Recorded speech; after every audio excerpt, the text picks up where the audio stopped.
दृष्टि आईएएस के audio article programme में एक बार फिर से आपका स्वागत है। मेरा नाम है सपना कुशवाहा। आज का हमारा आर्टिकल गणतंत्र दिवस के उपलक्ष्य में भारत के प्रथम गणतंत्र दिवस समारोह पर आधारित है। इस आर्टिकल में टीम दृष्टि के इनपुट्स भी शामिल हैं। तो चलिए आर्टिकल की शुरुआत करते हैं।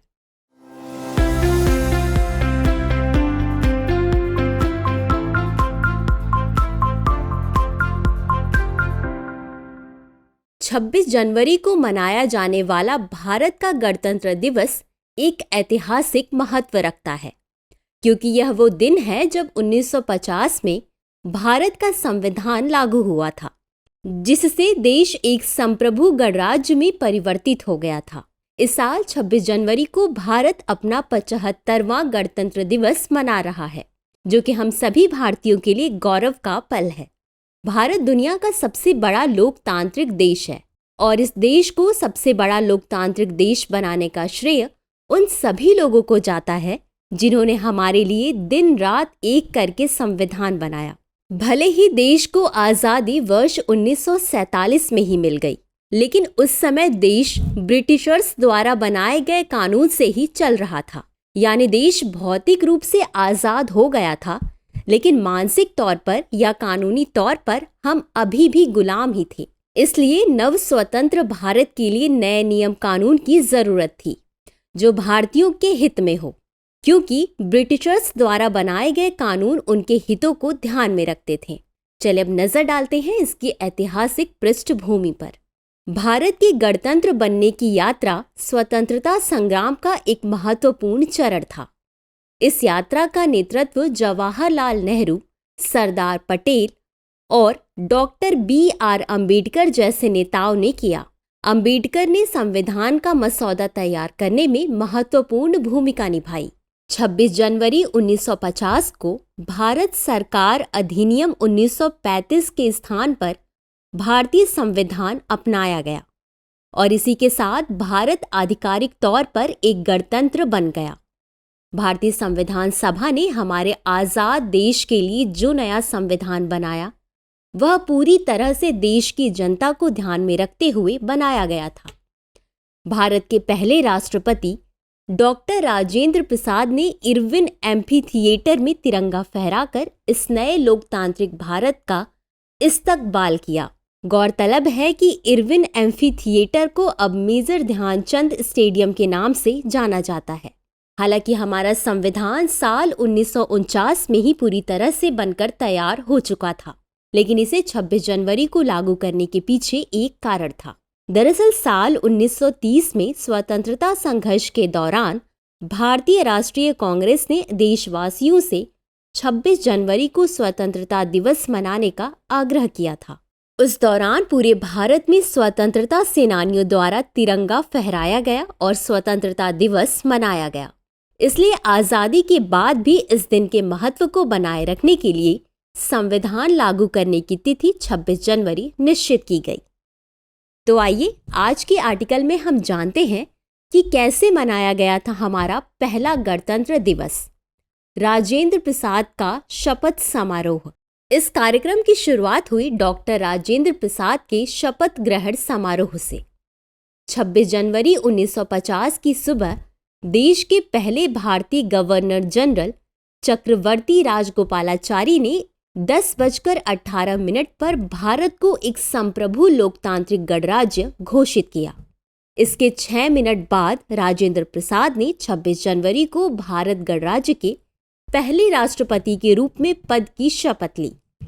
बता दें 1950 में भारत के पहले गणतंत्र दिवस समारोह में इंडोनेशिया के राष्ट्रपति सुकर्णो को मुख्य अतिथि के रूप में आमंत्रित किया गया था। शपथ समारोह के बाद राष्ट्रपति का कारवां करीब दोपहर 2:30 बजे गवर्नमेंट हाउस से इरविन स्टेडियम की तरफ रवाना हुआ। उस समय राष्ट्रपति भवन को गवर्नमेंट हाउस के नाम से जाना जाता था। करीब 3:45 बजे तक राष्ट्रपति का कारवां कनॉट प्लेस और उसके आसपास के इलाकों से होते हुए गणतंत्र दिवस आयोजन स्थल पर पहुंचा। प्रथम गणतंत्र दिवस के अवसर पर राजेंद्र बाबू एक खास बग्घी में सवार हुए थे। उनकी बग्घी को विशेष रूप से सजाया गया था, जिसे 6 ऑस्ट्रेलियाई घोड़ों ने खींचा था।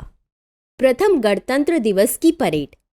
प्रथम गणतंत्र दिवस समारोह का मुख्य कार्यक्रम राजधानी नई दिल्ली में हुआ था। इरविन एम्फी थिएटर में प्रथम राष्ट्रपति राजेंद्र प्रसाद ने राष्ट्रीय ध्वज फहराया और इसके साथ ही उन्हें 21 तोपों की सलामी दी गई। ध्वजारोहण के बाद एक भव्य परेड का आयोजन किया गया था। परेड में भारत की विविधता और एकता का प्रदर्शन किया गया, जिसमें विभिन्न राज्यों और क्षेत्रों के सांस्कृतिक प्रदर्शन शामिल थे। गणतंत्र दिवस की पहली परेड में लगभग 3000 भारतीय सैन्य कर्मियों ने भाग लिया था। दरअसल इस परेड में सशस्त्र सेना के तीनों बलों के जवानों ने भाग लिया था। इसमें नौसेना, infantry, cavalry regiment, services regiment के अलावा सेना के 7 बैंड भी शामिल हुए थे। वहीं लगभग 15,000 लोग मुख्य गणतंत्र परेड को देखने के लिए इरविन एम्फी थिएटर पहुंचे थे। भारत के पहले गणतंत्र दिवस पर पारंपरिक परेडों और सांस्कृतिक कार्यक्रमों के अलावा विभिन्न समारोह भी आयोजित किए गए, जिनमें राष्ट्र की समृद्ध सांस्कृतिक विरासत, तकनीकी प्रगति और कलात्मक प्रतिभा का प्रदर्शन किया गया था। इस समारोह में विभिन्न राज्यों ने पारंपरिक नृत्यों, संगीत, हस्तशिल्प और कलाकृतियों के माध्यम से अपनी अनूठी सांस्कृतिक विरासत को प्रस्तुत किया था। इस समारोह में व्यापार, वाणिज्य और उद्योग संबंधी उपलब्धियों पर प्रकाश डालते हुए भारत की आर्थिक प्रगति पर भी ध्यान केंद्रित किया गया था। इसका लक्ष्य भारत को एक आत्मनिर्भर और आर्थिक रूप से मजबूत राष्ट्र के रूप में पेश करना था। यह विशेष रूप से महत्वपूर्ण था क्योंकि उस समय देश विभाजन और द्वितीय विश्व युद्ध के बाद उत्पन्न आर्थिक चुनौतियों से उभर रहा था। चलिए अब देखते हैं आज के निष्कर्ष को। भारत का पहला गणतंत्र दिवस संप्रभुता और स्वशासन की दिशा में देश की यात्रा में एक ऐतिहासिक क्षण था। इस समारोह ने राष्ट्रीय गौरव, एकता और सामूहिक पहचान की भावना को बढ़ावा देने में महत्वपूर्ण भूमिका निभाई। संस्कृति, प्रौद्योगिकी, कला और आर्थिक प्रगति के विविध प्रदर्शनों ने वैश्विक मंच पर एक विशिष्ट स्थान बनाने के लिए भारत के दृढ़ संकल्प को प्रदर्शित किया।